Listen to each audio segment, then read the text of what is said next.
Hello and welcome back to my channel. For those of you who don't know me, my name is Kimberly DeCray. I am a 2 times CrossFit Games team athlete, and I'm here to help others with fitness and nutrition. So I've been getting this question a lot on my Instagram about what is a healthy dessert? Why do we add protein to things? And if the dessert is high in fat, then what makes it healthy? And there is no specific way to answer this question, but it really all comes down to your goals and what also like your specific needs and your specific dietary restrictions. So for someone who has diabetes or celiac disease, there are certain things that you should not be consuming that would affect you more than it would affect somebody else. So there are general rules to follow, and obviously there are foods that have more nutrients in them than others, or there are processed foods that do not have anything beneficial to us at all. So there are some things that we should and should not eat. But like I said, everyone is different. So as an athlete who has also been through an infection, which forced me to change my diet, I'm going to just say what works for me and why I eat what I eat. I like to go by the 80-20 rule. So 80% of what I eat is for purpose and 20% of what I eat is for pleasure. What I mean by that is 80% of what I eat is either meeting a macro goal, such as certain amount of protein or carbs that I need to eat as being an athlete who's trying to maintain lean muscle. Those are my specific goals because I want to maintain lean muscle, whether I'm competing in my sport or just maintaining who I am fitness wise. So I do not eat a super strict diet. Some people will go on these diets that's just, it's all in 100% for gains, and everything they eat is 100% clean. So they don't eat anything for pleasure. They'll take out sugar, they'll take out desserts, they'll take out fried food. It's kind of like the bodybuilder's diet. I am not a fan of these diets. I have done them before and I find myself craving and binging all of those things when it's over. So it might help me lose weight in the moment and lean down and cut down for the time being, but it doesn't help me build those habits and change my overall nutrition just in life. It's just temporary and it makes me crave. I am a binger. Even as a kid, I used to binge on things all the time.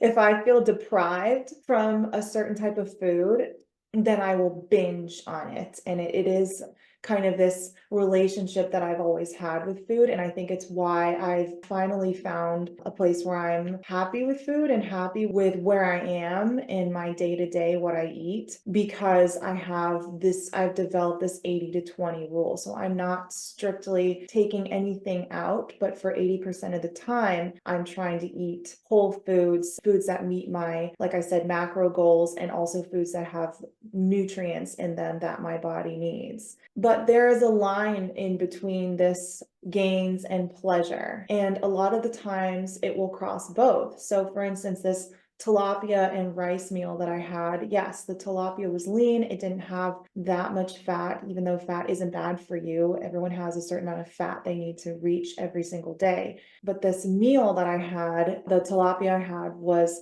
high in protein. The amount of rice I had on the side was to meet the amount of carbs I needed to consume that day. And then I also had a side of fresh vegetables. So this meal was a whole food, natural, fresh meal that I made, and it was within my 80% rule. It went into that category of this is a meal that's for my health and for my gains in the gym. But I love the way I tasted. I added a little bit of breadcrumbs on the tilapia. I added some olive oil and salt onto my vegetables, and I thought it was delicious. So in that way, even though it was meant to be healthy, I was still enjoying my meal. So that's how I bettered my relationship with food, is that I found foods that I enjoy eating that are also good for me. And this goes into my other point that happens when you start to eat foods like this is when you start to slowly work these kinds of foods into your routine. Let's say you're used to eating McDonald's or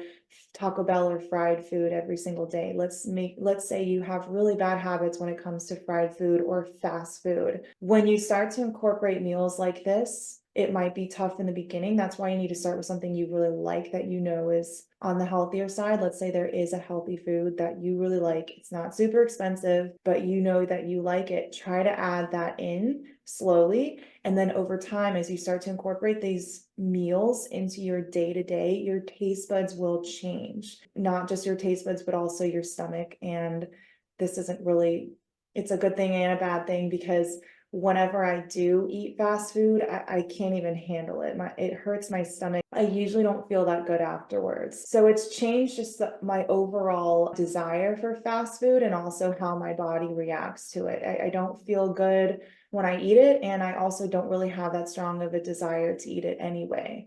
So over time, it will be hard at first, because changing any habit is hard. But to make it easier, try to incorporate eating maybe one healthy meal a day, or let's say 3 healthy meals a week. Just try to incorporate it into your day-to-day. Depending on how bad your habits are, you might just have to slowly incorporate, and that's okay. Any progress is progress. So let's talk about desserts. Desserts are the same thing, and I used to do this even worse with desserts. I had such a love for sweets. If I liked the taste of biting into some sort of baked dessert, I would eat all of it, and I couldn't stop myself. And then I would end up getting sick, and I was bloated, and I wouldn't feel as good the next day. And this was when I was younger. It affects you even more when you're older. So the same thing with eating my healthy desserts. They're not necessarily healthy, but they're healthier than what you would buy at the store. They're healthier than going to Taco Bell and getting their fried donuts that they have. But as I said, with the meals, over time, my taste buds did change. And now, for the most part, I can't even eat regular desserts, because I just can't take the sugar. It's just too much.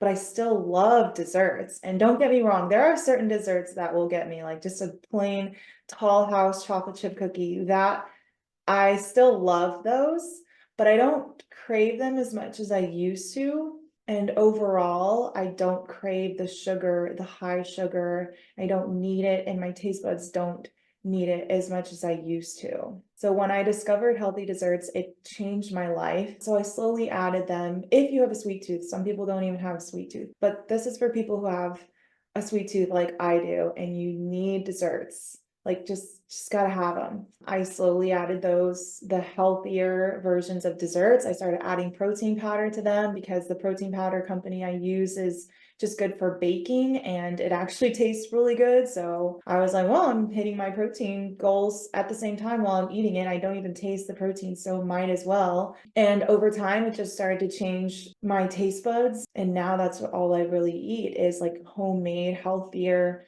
versions of desserts. I can't really eat the store-bought desserts anymore. It's just the amount of sugar that's in it is too much for my taste buds. So I hope this was helpful. If you have any questions, please feel free to reach out to me, and I'll see you in the next video.